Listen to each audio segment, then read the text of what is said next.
Hi, everyone.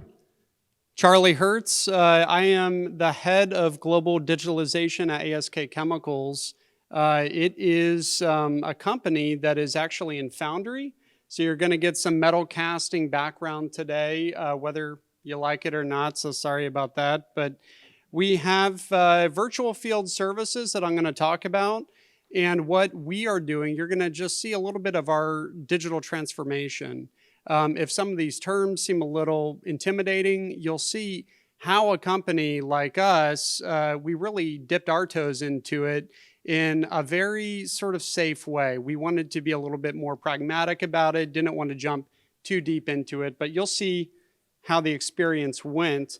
Now, ASK Chemicals, we're one of the largest global specialty phenolic resin producers in the world. That's a big, long, stretched out detail of us, but essentially what phenolic resins are, it's a fancy glue that gets applied to sand casting. It can withstand great degrees of temperature so that you can pour metal and it doesn't burn up. We are headquartered in Düsseldorf, Germany. We're a smaller company comparatively to some of the others, but 3,000 employees worldwide. And so one of our biggest innovations is actually inventing phenolic urethane no-bake and cold box binders. And that was back in the 70s, so it's been a while.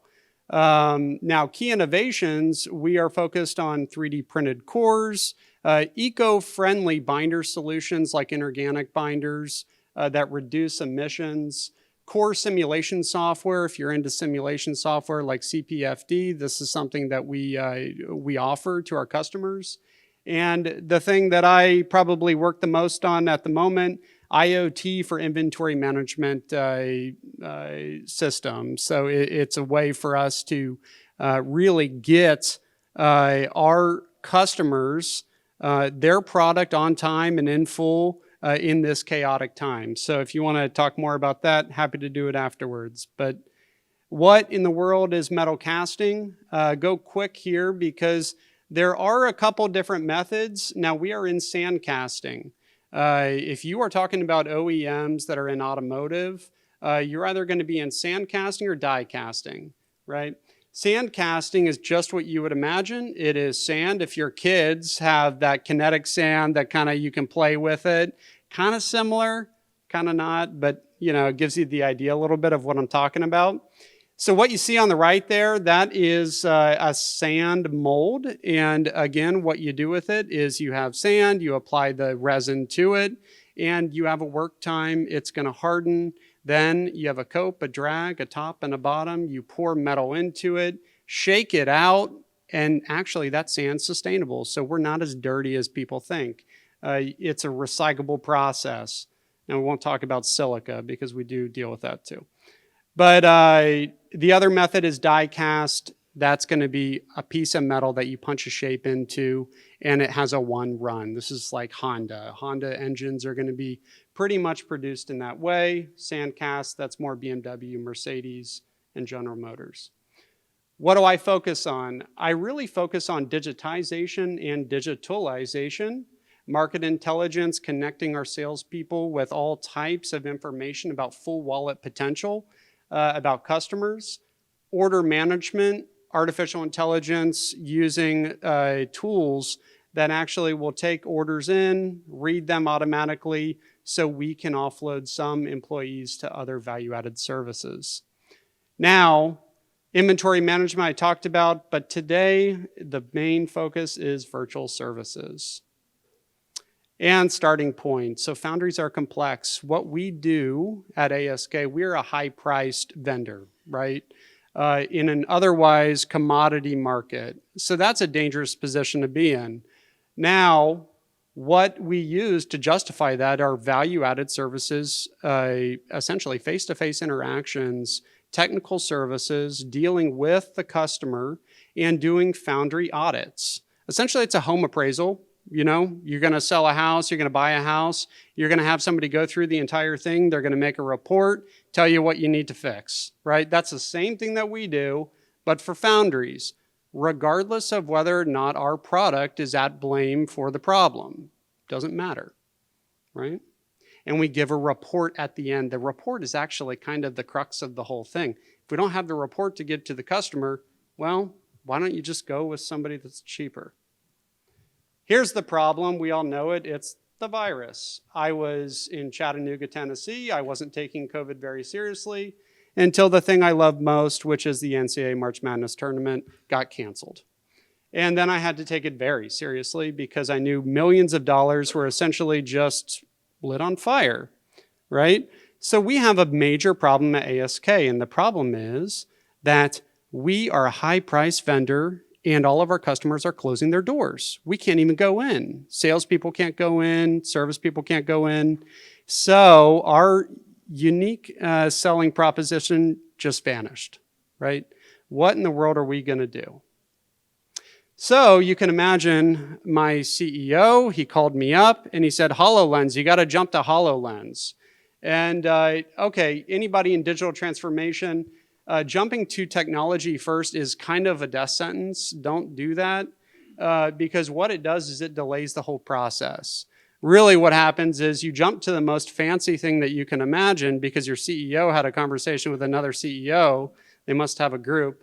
And then you end up getting HoloLens that you need to focus on. HoloLens, if you have it, it's great. It's amazing, not for Foundry. Now, what's the mindset? That's where we really need to start. What do our customers need? Well, foundries, by and large, have a lot of people that are in, don't take this the wrong way, it's a low education level. It's not a very attractive industry to be in.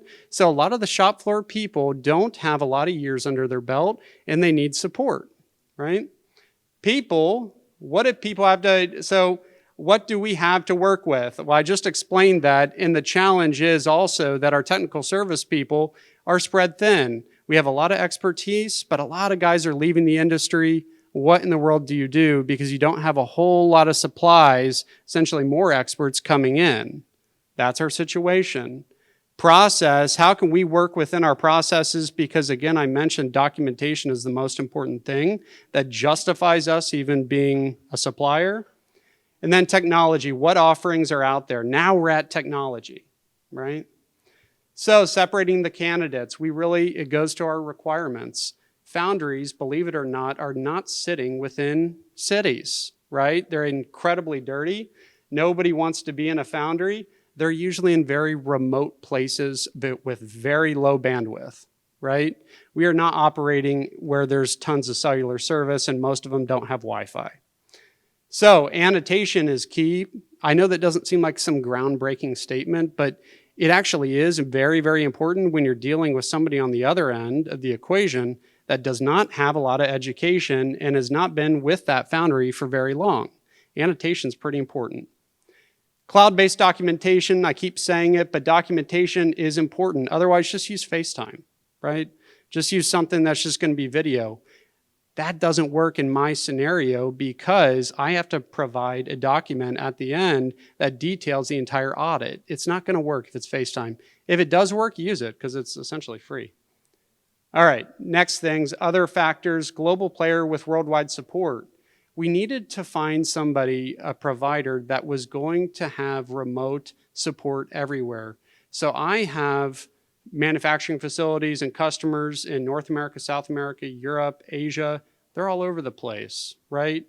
And I can't be everywhere at once. So I needed to find a provider for augmented reality or live streaming that would actually provide support so that I could actually train my people on this stuff. Foundry people tend to be a little bit difficult in terms of we've always done it this way, so why would I do it a different way, right? Believe it or not, Foundry, very difficult with that. Language capabilities, very important because we also have people all over the world, but our technical service people are usually in US and Germany, right? So we have to deal with that language problem as well. Integration into our operational backbone, I can't stress that enough. I don't have as much time to go into operational backbone, but if you have, like I've had before, 8 ERP systems, it's kind of hard to do digital transformation with 8 ERP systems. White labeling, we wanted to make good on us being essentially the technical experts, right? We wanted to find a provider that could actually provide a white labeled option that we could brand and say it's ours because it makes good on our value proposition. And we wanted it to be, yeah, I think somebody already mentioned RealWare. That is very important for training purposes. Okay. Okay, we landed on LibreStream, and I want to plug that because it nailed all of our requirements, and I think it's very important to mention that because you can easily find grassroots suppliers that are very, very good. But again, we needed something that was going to be able to manage all those different issues, like low bandwidth, annotation, cloud documentation, right?